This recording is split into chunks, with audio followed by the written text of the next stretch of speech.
yamna shoira bara nangi punsi khong satta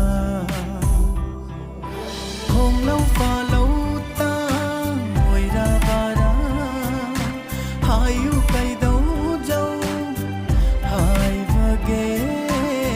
ngai rage nangi athangama ikau thana haplag lo ikau thana haplag lo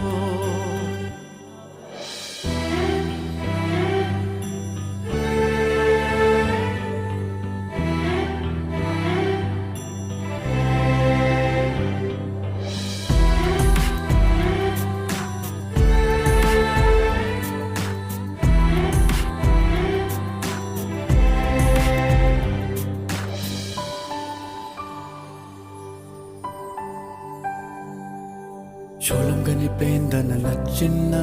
Shija pro hing bagi kanari vara